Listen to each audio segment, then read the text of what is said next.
Siempre adoramos las temporadas de Navidad, pero este es un día especial para mí en particular porque el domingo después del Día de Gracias fue la primera vez que yo vine a Grace Bible Church por primera vez hace 10 años y vine como un pastor invitado y todavía estoy aquí y le doy gracias a Dios por eso.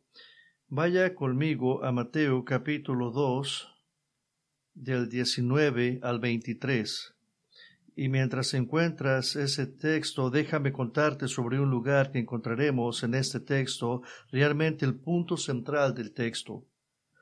El nombre actual es Nazaret, llamado en la Biblia, en los Evangelios y en Hechos, Nazaret. Nazaret está muy al norte de Jerusalén, o lo que antes se conocía como el Reino del Norte de Israel. Y alguna vez fue una ciudad bastante grande para la época, pero cuando los asirios la invadieron en el año 722 a.C., la ciudad fue destruida y los que no murieron fueron llevados cautivos. El pueblo está ubicado en la ladera de una colina con una caída de 1150 pies y está a 15 millas al oeste del mar de Galilea.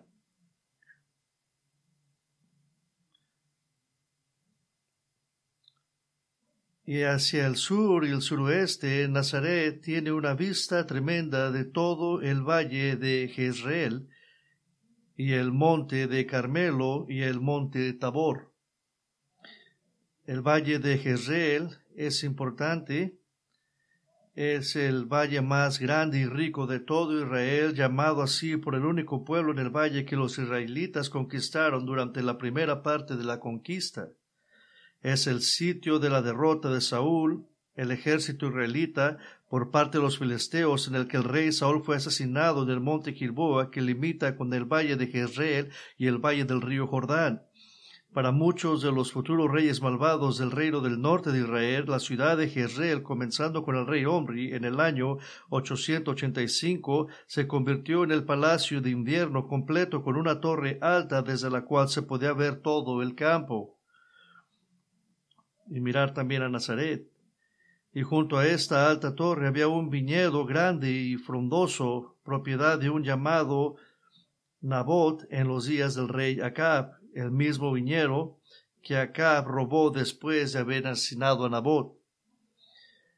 Nazaret también mira el monte Carmelo, y el monte Carmelo, o cerca de él, es el sitio de la famosa batalla espiritual del profeta Elías con 450 profetas de Baal y 400 profetas de Acera, con el único Dios viviente verdadero consumiendo el sacrificio de Elías y nada pasando con el sacrificio a los dioses falsos. También Nazaret, de ahí se puede mirar el monte Tabor.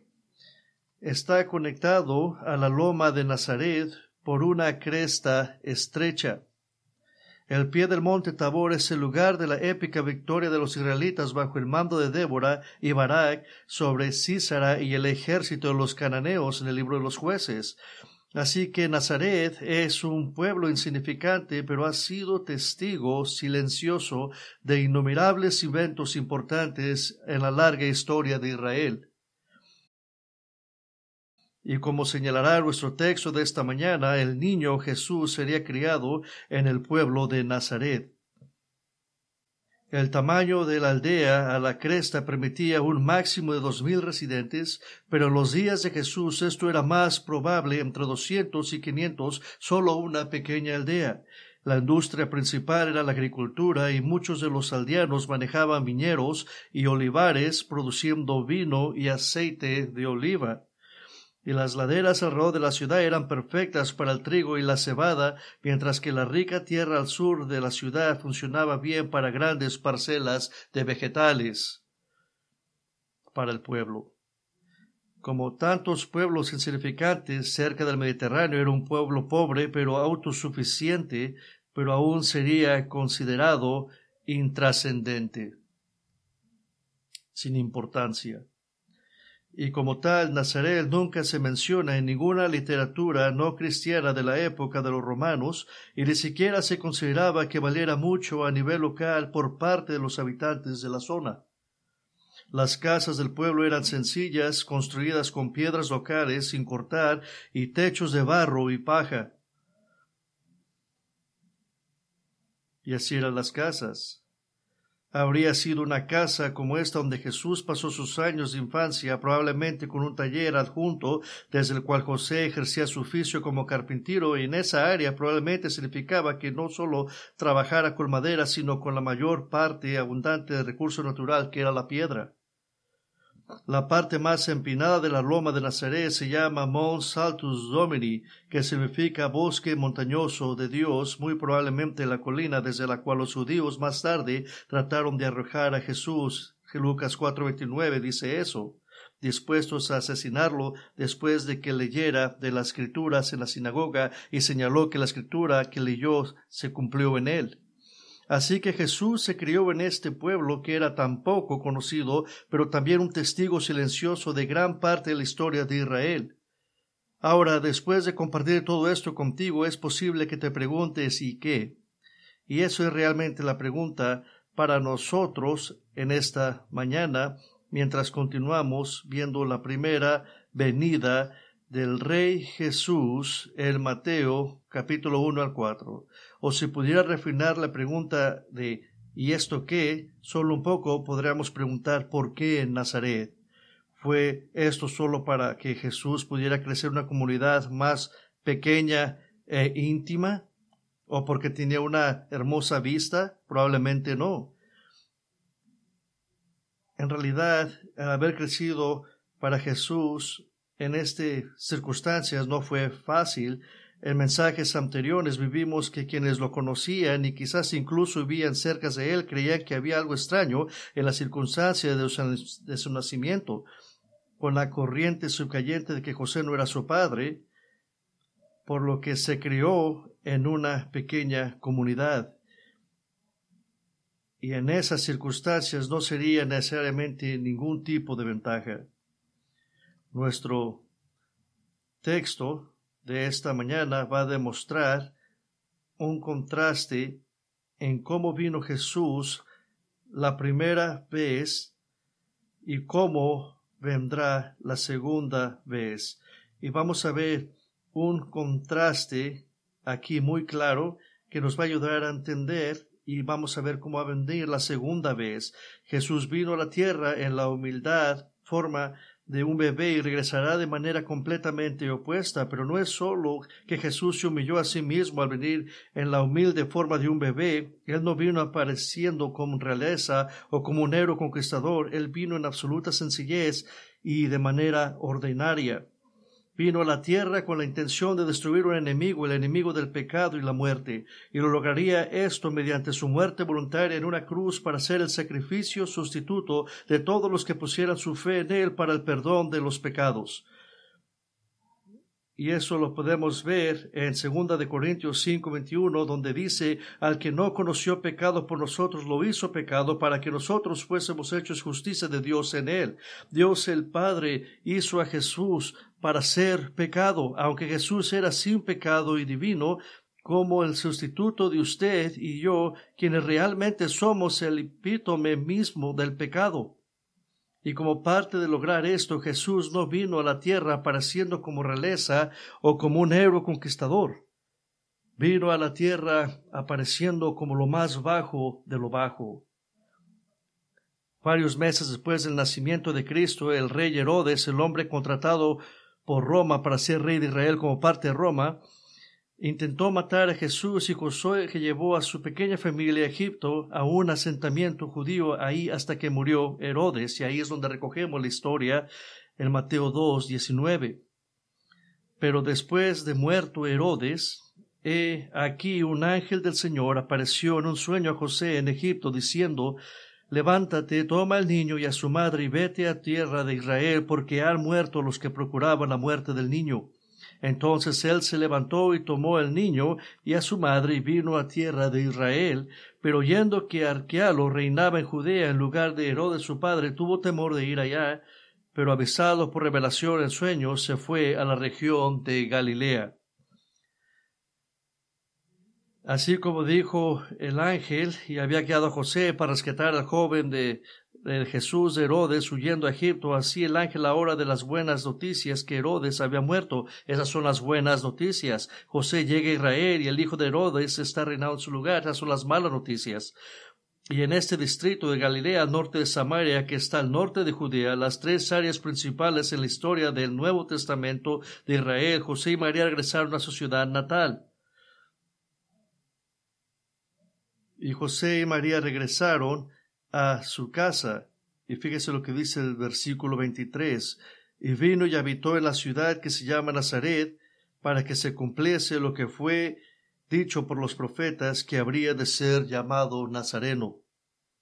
Sabemos que esta era su ciudad natal por Lucas 2, cuando se decretó el famoso censo mientras María estaba embarazada de Jesús. Lucas 2:4 dice, y subió también José de Galilea de la ciudad de Nazaret y Judea a la ciudad de David, que se llama Belén, por ser de la casa y familia de David. Y mencioné anteriormente que esta primera venida del rey es muy diferente de su segunda venida, así que usemos eso como nuestro bosquejo. Primero, Jesús vino en humillación. Jesús vino en humillación. Y segundo, vamos a ver el hecho de que Jesús vendrá de nuevo en exaltación. Jesús vino en humillación y Jesús va a regresar en exaltación. Primero, Jesús vino en humillación. Así que Jesús es llevado por su padre humano adoptivo José a Nazaret, de la parte sur de la provincia de Galilea, la parte norte de Israel, 15 millas al oeste del mar de Galilea. Nazaret está considerado afuera de la vida de Israel. En realidad la gente no los miraba bien. De hecho, ellos hacían una cosa en el tiempo de los romanos y tristemente la gente que vivía ahí eran mirados como traidores, pero más allá de eso, Nazaret era considerado un lugar donde los pícaros y marginados iban. Y ese era un lugar donde nadie preguntaba de dónde venías, y es por eso que no nos sorprende que ahí había gente que quería aventar a Jesús desde la punta del cerro para abajo.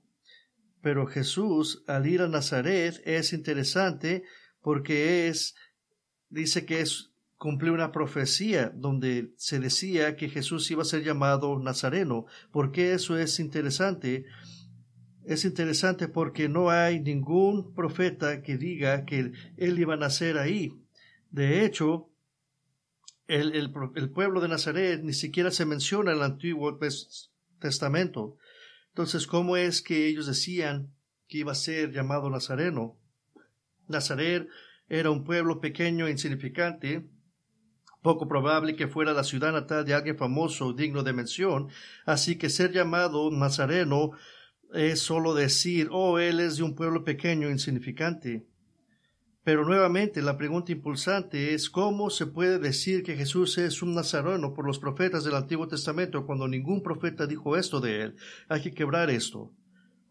Analicemos esto. Primero, los profetas es plural, lo que significa que está haciendo un resumen colectivo de varios profetas del Antiguo Testamento y no tiene en mente un pasaje específico del Antiguo Testamento. Segundo, Mateo no usa la forma usual de cita diciendo él sería llamado Nazareno,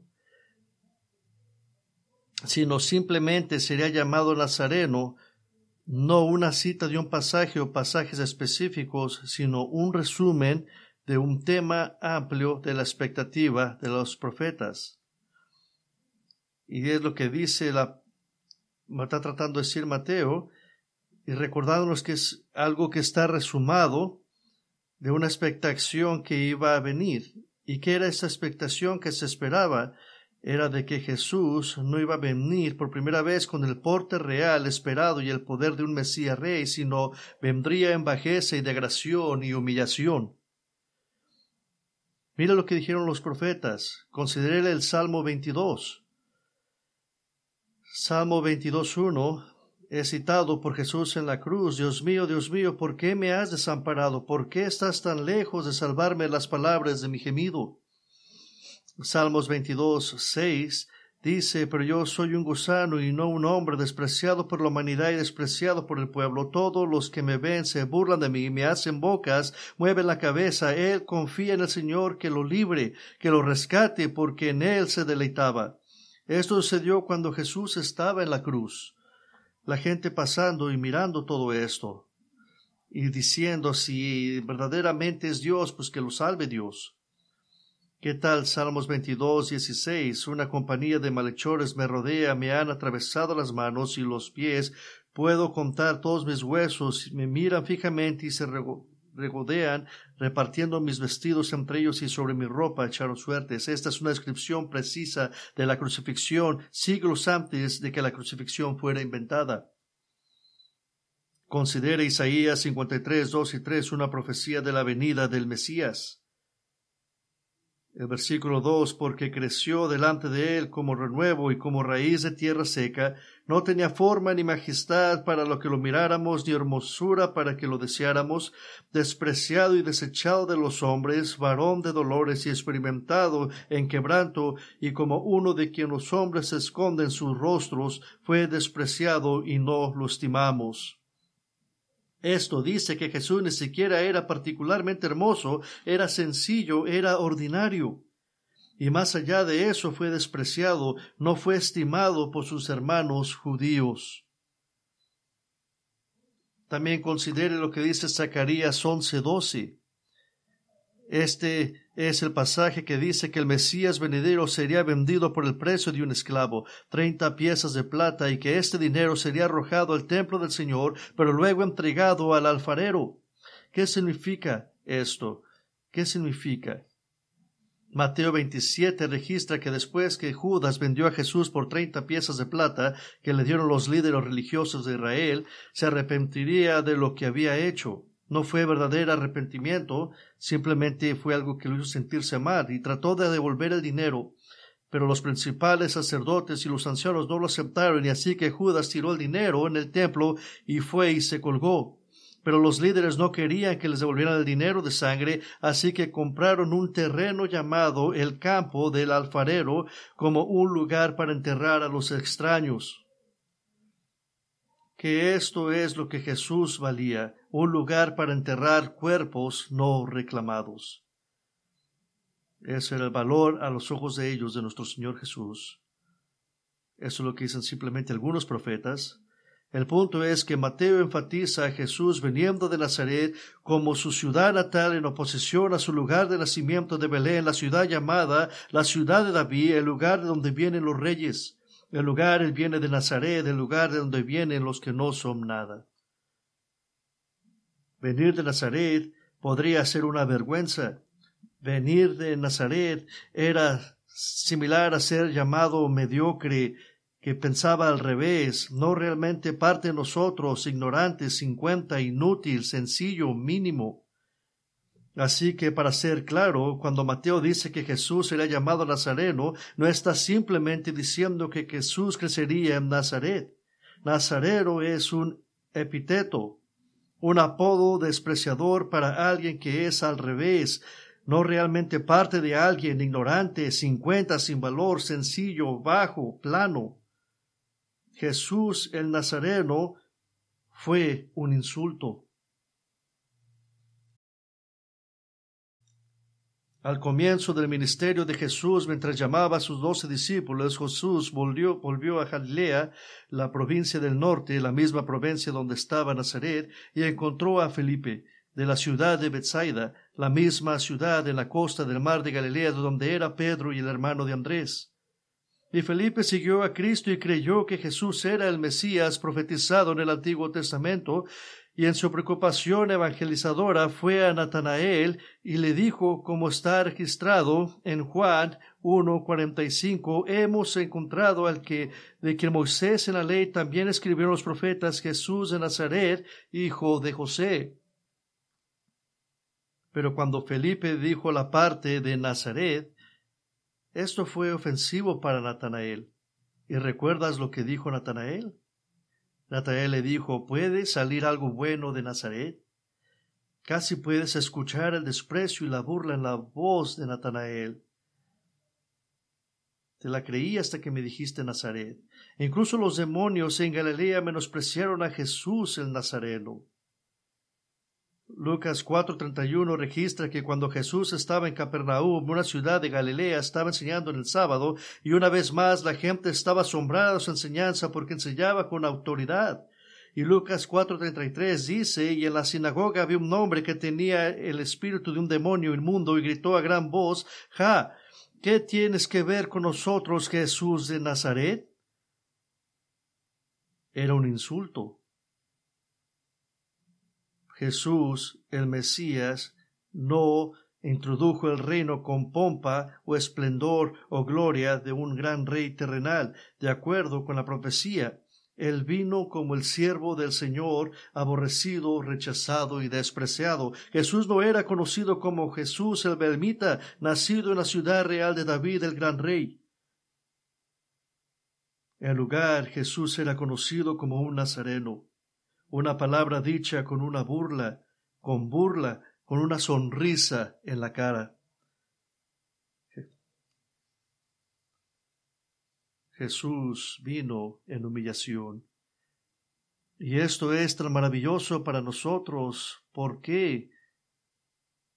Porque ¿quién somos nosotros? Salmo 8:4 le pregunta a Dios, ¿qué es el hombre para que te acuerdas de él? Salmo 103:14 dice, porque él conoce nuestra condición, se acuerda de que somos polvo. El hombro como la hierba son sus días, florece como la flor del campo, porque el viento pasa sobre él y se ha ido y su lugar no lo conoce más.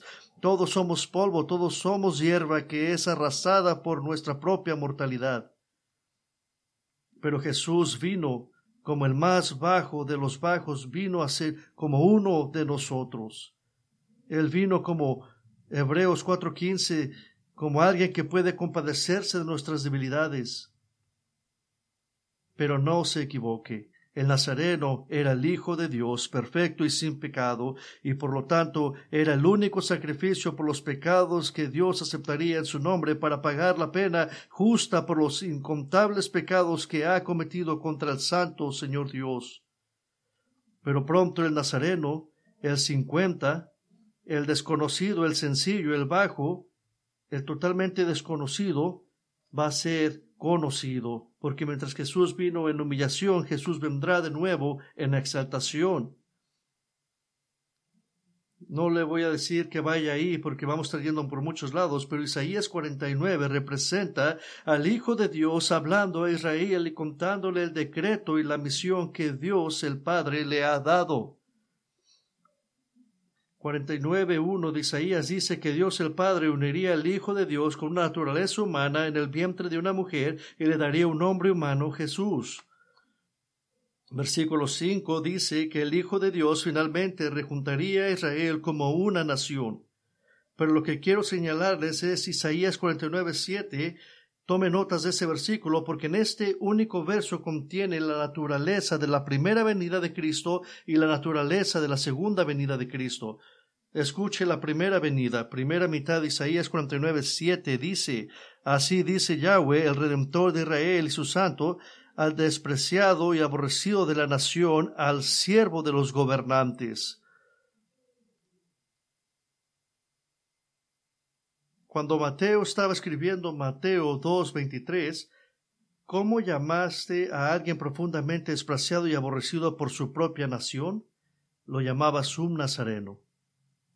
Pero aquí está la segunda mitad de Isaías 49:7, que describe la segunda venida de Cristo. Reyes verán y se levantarán, príncipes también se postrarán por causa de Yahweh, que es el fiel, el Santo de Israel, que te ha elegido.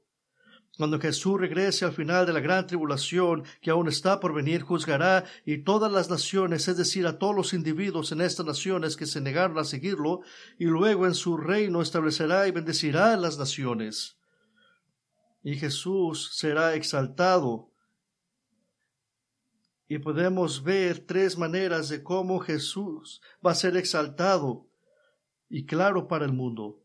enseña su exaltación a las naciones, su exaltación a los reyes de las naciones y su exaltación al Rey de Israel, el Santo de Israel.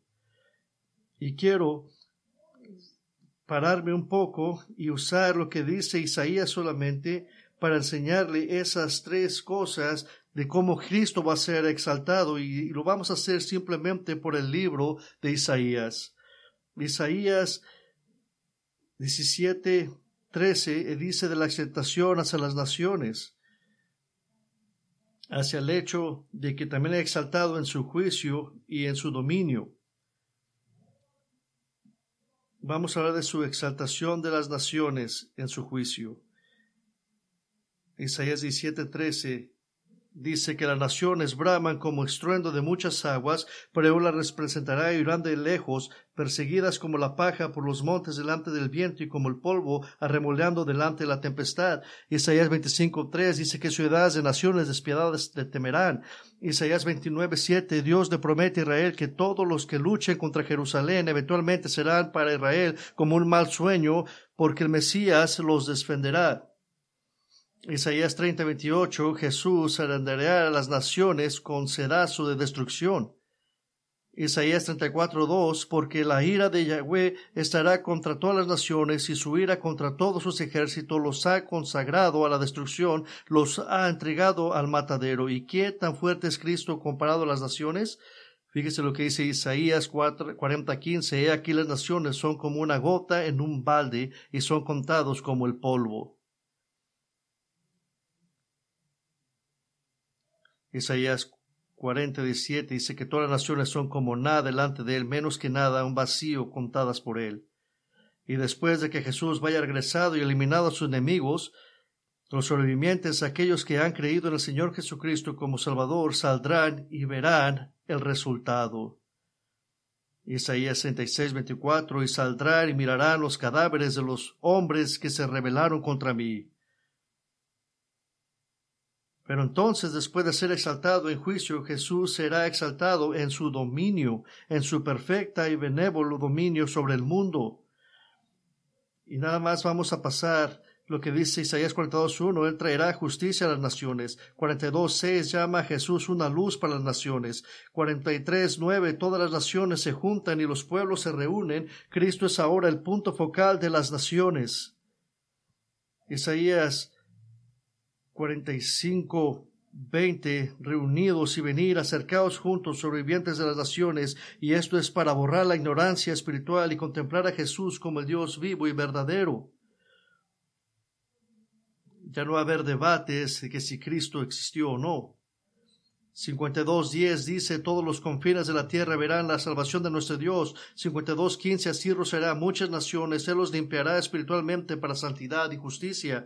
63 y las naciones vendrán a tu luz. 66 dice que las naciones enviarán sus regalos, los mejores productos de su tierra, no como un impuesto obligatorio, sino como un regalo de amor al Mesías. 66:19 dice que Dios enviará mensajeros por todo el mundo, aquellos que no han oído mi fama ni han visto mi gloria, y ellos proclamarán de mí las cosas grandes de las naciones. Y Jesús estará a la altura de otro apodo que va a ser el príncipe de paz. Es Él el que va a hacer esto posible. El 2:4 dice, Él juzgará entre naciones y decidirá queredas entre muchos pueblos y convertirá sus espadas en rejas de arado y sus lanzas de hoces, y no alzará espada nación contra nación y ni se adestrará más para la guerra. Isaías 11:10 dice que las naciones vendrán a escuchar la sabiduría de Cristo, le preguntarán sobre lo que Isaías llama su glorioso lugar de descanso. Isaías 14:26 sumariza esto. Este es el propósito que está determinado con respecto a toda la tierra, y esta es la mano que se extiende sobre todas las naciones. Pero este no es solo principio general de que Jesús será exaltado en las naciones. Eso también se extenderá a los gobernantes de las naciones y a los reyes. Y será su exaltación también hacia los reyes. Isaías 24:21 en aquel día castigará Jehová al ejército de los cielos en los cielos y a los reyes de la tierra en la tierra. Después del juicio de Cristo en la tierra, no quedará un solo gobernante que esté en contra de Cristo. ¿Puede imaginarse eso? Si usted mira las noticias, no se puede creer ahorita, pero en lo que viene así va a ser. Los reyes ya no serán arrogantes ni hambre de poder. Isaías 52:15, los reyes cerrarán su boca ante él, porque verán lo que nunca les fue dicho y entenderán lo que no oyeron. Isaías 60:11, los reyes conducirán las procesiones de las naciones a Jerusalén para traer la riqueza y los dones de las naciones a Cristo. Isaías 63 dice que reyes vendrán al resplandor de tu nacimiento. 66:18 dice, porque yo conozco sus obras y sus pensamientos, y se acerca el tiempo de reunir a las naciones y lenguas, y vendrán y verán mi gloria. Pero la fama de Jesús está ligada directamente a la próxima exaltación y fama de Israel, ya que Jesús es después de todo el rey de Israel, que será la nación capital de la tierra. Y también vamos a ver su exaltación como rey de Israel. Isaías 11:12, él levantará bandera a las naciones y reunirá a los desterrados de Israel y juntará a los dispersos de Judá de los 4 ángulos de la tierra. Las naciones serán señaladas para ayudar a rejuntar a Israel como una nación. ¿Cómo lo va a hacer Dios a Israel? ¿Cómo lo va a juntar? Aquí nos dice 49:23, dice también, los reyes serán vuestros padres adoptivos y sus reinas vuestras nodrizas. Rostro a tierra se postrarán ante ti y lamerán el polvo de tus pies. Los gobernantes de la tierra amarán y servirán a Israel. 62:2 dice, hablando de Jerusalén, actualmente la ciudad más odiada de la tierra, las naciones verán tu justicia y todos los reyes tu gloria, y seréis llamados con un nombre nuevo que la boca de Yahweh dará, y serás también como corona de gloria en la mano de Yahweh y turbante de realeza en la mano de tu Dios. Isaías 60:10, extranjeros edificarán tus muros y tus reyes te servirán, las naciones servirán y construirán gustosamente a Jerusalén. Después de la destrucción de la gran tribulación, las naciones se van a juntar para reconstruir a Israel. 49:6, Dios el Padre le dice a Dios el Hijo, tú serás mi siervo para levantar las tribus de Jacob y para hacer volver a los preservados de Israel. Te pondré por luz de las naciones para que mi salvación llegue hasta los confines de la tierra. Isaías 49:22, Dios le dice a Israel, así dice el Señor Yahweh, aquí levantaré mi mano a las naciones y pondré en alto mi estandarte a los pueblos, y traerán a tus hijos en tu seno, y tus hijas serán levantadas sobre sus hombros, que las naciones se deleitarán en traer físicamente, tal vez incluso a los niños y las niñas que son judíos al nuevo Israel. Isaías 60:11 dice de Jerusalén, tus puertas estarán abiertas de continuo, es decir, seguridad total ya no va a haber. Día y noche no se cerrarán para que la gente te traiga las riquezas de las naciones con sus reyes llevados en procesión. Los descendientes de aquellos que han odiado a Israel se arrepentirán y servirán a Cristo, demostrando esto, inclinándose a los pies de Jerusalén, como fueron Isaías 60:14, que dice, los hijos de los que afligieron vendrán inclinados a ti, y todos los que te despreciaron se postrarán a las plantas de tus pies, y te llamarán la ciudad de Yahweh, la Sión del Santo de Israel. ¿Por qué las naciones y los reyes serán tan gloriosamente amorosos con Israel?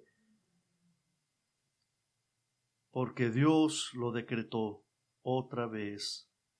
En Isaías 49:7, así dice Jehová, el Redentor de Israel y su Santo, al despreciado, al aborrecido de la nación, al siervo de los gobernantes, reyes verás y se levantarán, príncipes también se postrarán por causa de Yahweh que es fiel, el Santo de Israel que te ha elegido. Es la segunda venida. No se deje engañar por el hecho de que Jesús es llamado despreciado, aborrecido por la nación, al siervo de los gobernantes. el Nazareno. No se engañe que es el Nazareno simplemente, porque algún día las naciones y los reyes de la tierra se inclinarán ante él. Cuando Mateo escribió el Evangelio de Mateo, fue el primer relato de la vida de Cristo. Mateo fue escrito probablemente entre el año 40 y el año 50 después de Cristo, poco más de una década después de la ascensión de Cristo al cielo, y fue escrito en algún lugar entre el evento de Hechos 8 y capítulo 12, lo que significa más allá de ese tiempo. Los judíos cristianos a quienes Mateo fue escrito por primera vez estarían familiarizados con este evangelio. Y escuche, cuando leyeron que Jesús era llamado Nazareno, sabían lo que significaba. Ellos no estaban preguntándose, ¿qué quiere decir eso? Ellos sabían lo que quería decir.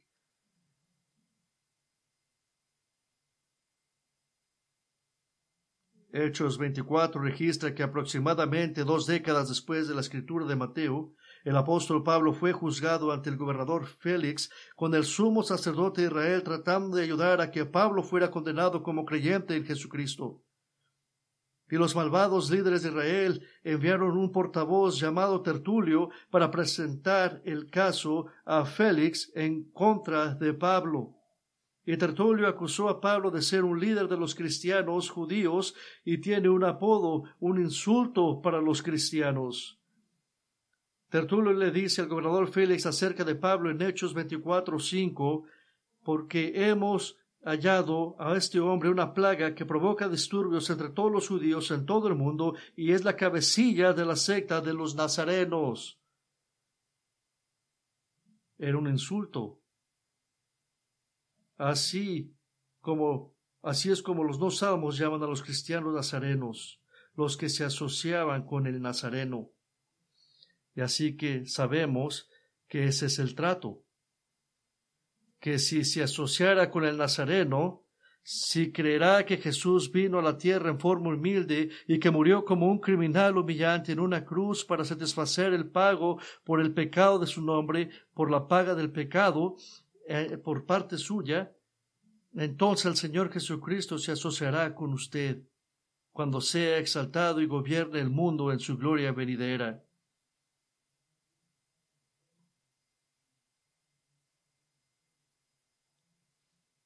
Y es por eso que rechazamos eso de aceptar a Cristo, porque nosotros no aceptamos a Cristo. La pregunta es si Cristo te va a aceptar a ti. Esa es la pregunta.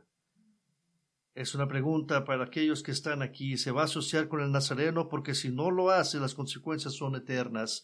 Marcos 8:38 dice, porque el que se avergonce de mí y de mis palabras en esta generación adúltera y pecadora, el Hijo del Hombre también se avergonzará de él cuando venga en la gloria de su Padre con los santos ángeles.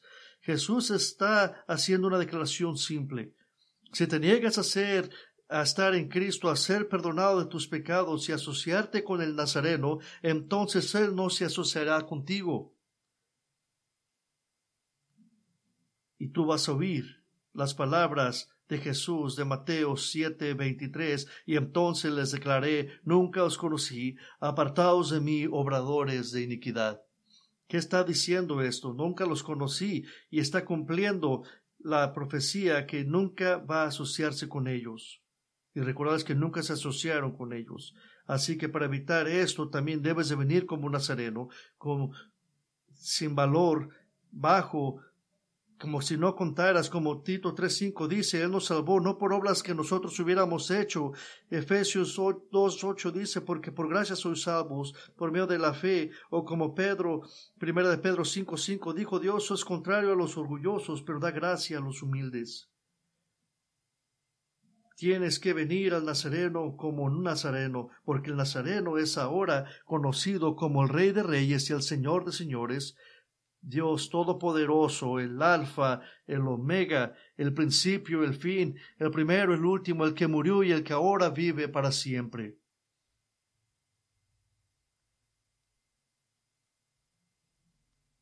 Quiero ponerle un clavo más a esto.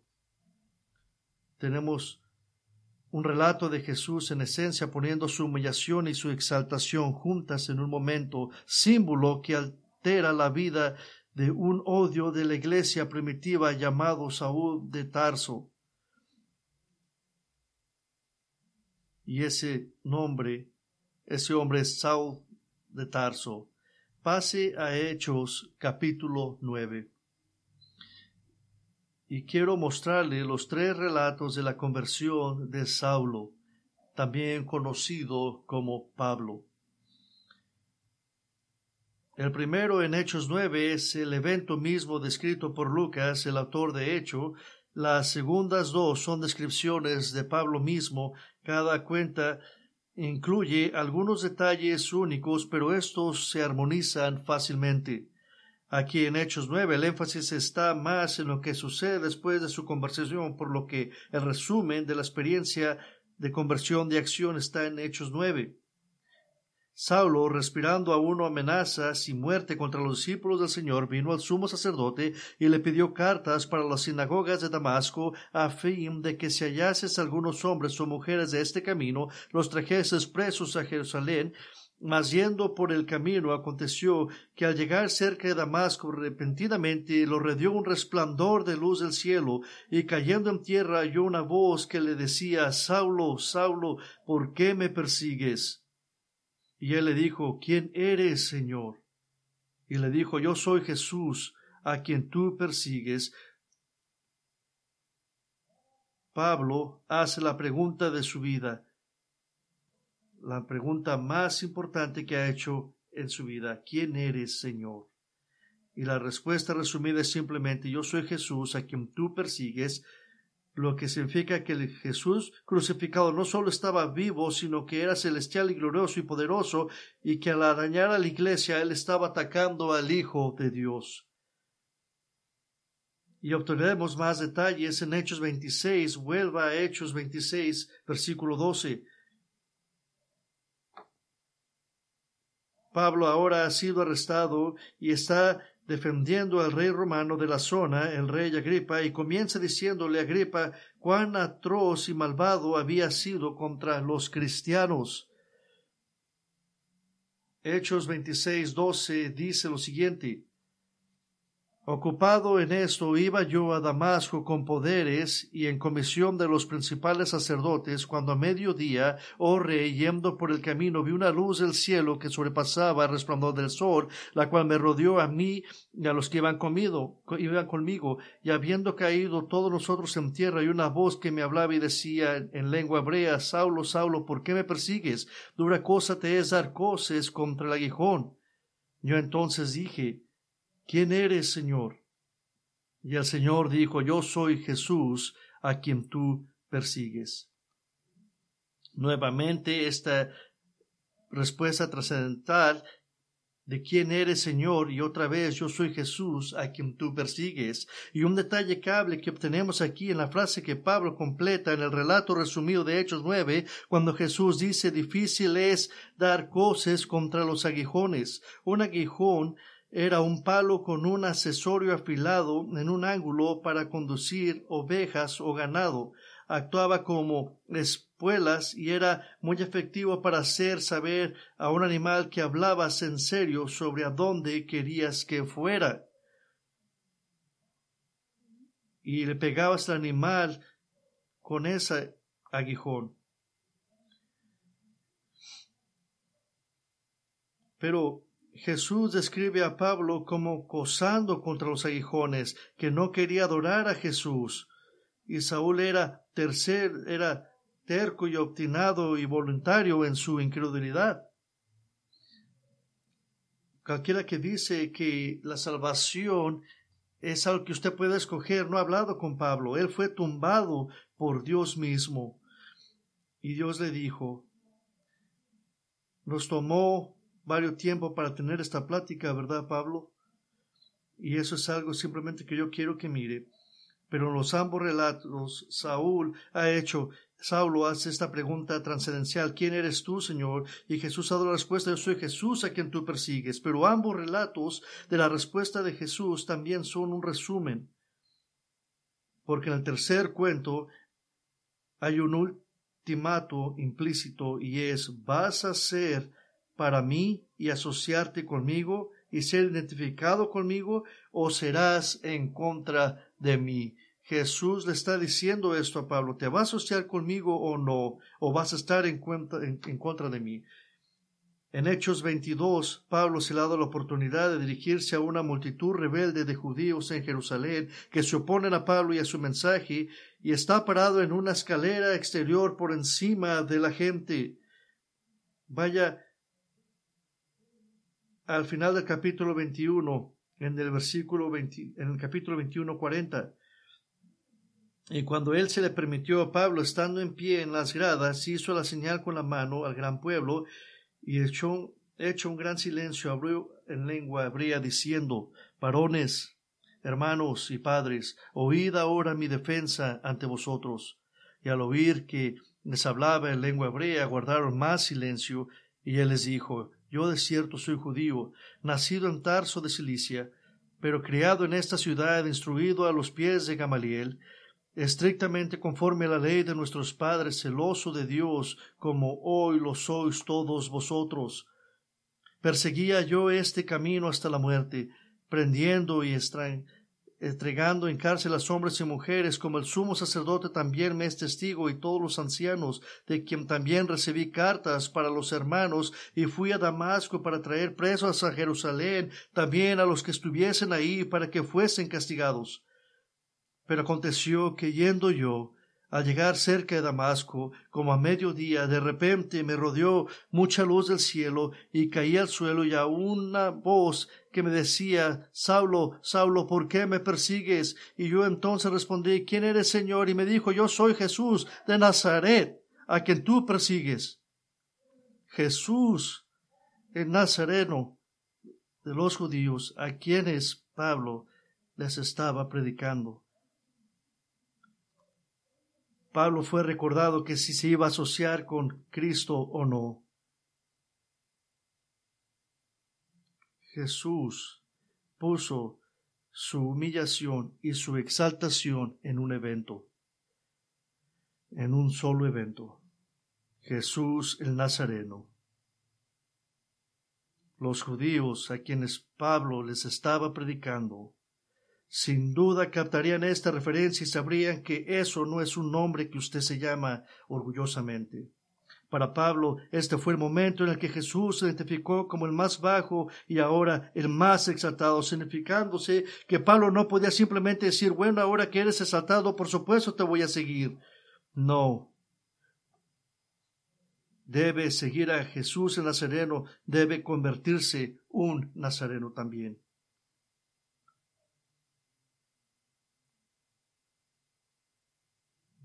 Pero sí lo hizo.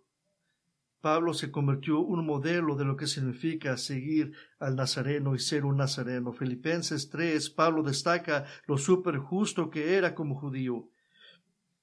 Fíjese lo que dice: circuncidado el 8º día, de la nación de Israel, de la tribu de Benjamín, hebreo de hebreos, en cuanto a la ley, fariseo, en cuanto al celo, perseguidor de la iglesia, en cuanto a la justicia que es en la ley, hallada irrepresible.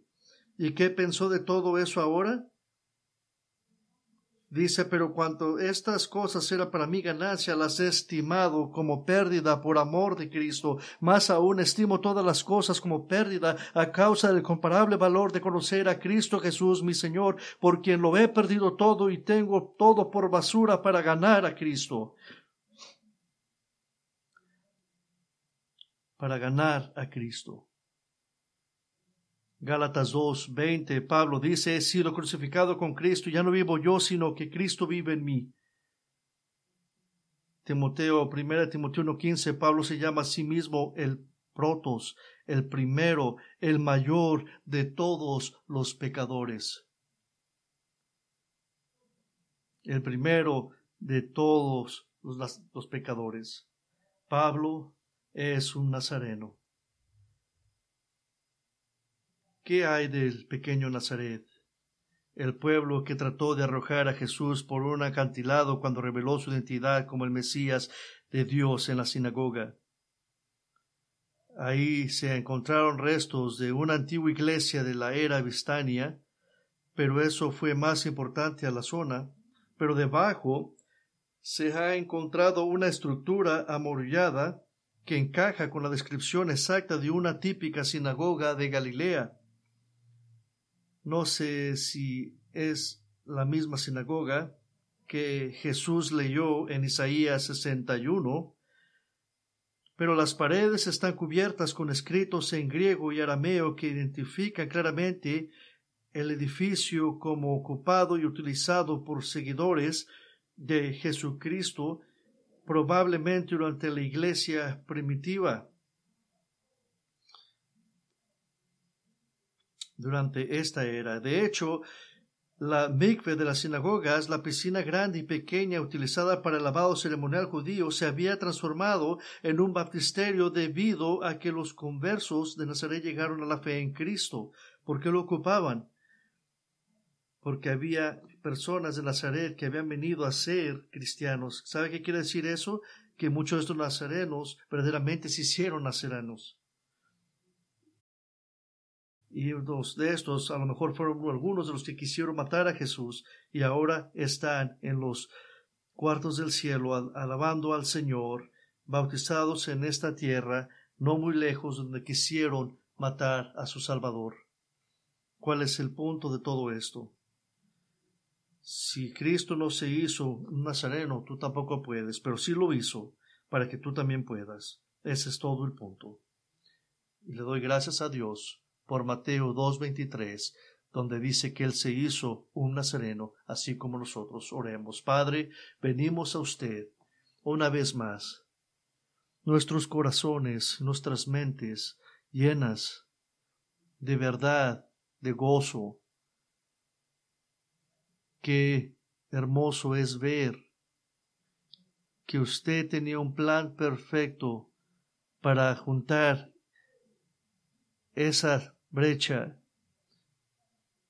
de Dios santo y de hombres pecadores, y al haber juntado esa brecha a través de poderse revelar a través de Cristo viniendo en carne, que vino humilladamente como un nazareno, alguien que fue insultado, que se burlaron de él y golpeado también.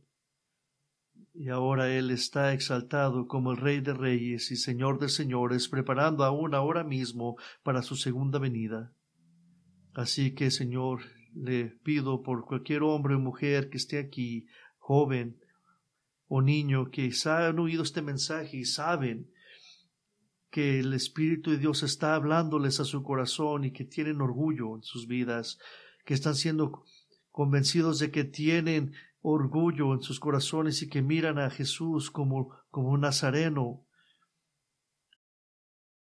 y que aún en este momento están entendiendo que Jesús el Nazareno, a quien el que separaron muchos enfrente, es la única esperanza. Y le oro en este momento que vengan a Cristo, al Nazareno, que es también nuestro Rey y nuestro Salvador. Le damos gracias y le damos la honra y gloria por este Evangelio que ha sido presentado a través de este Evangelio, de muchos ángulos de cómo conocer más a Cristo, y que podamos vivir nuestras vidas como nazarenos, como personas humilladas, que no miramos nada para nosotros, sino que podamos decir que ya no vivimos nosotros, sino Cristo vive en nosotros. Gracias en el nombre de Cristo. Amén.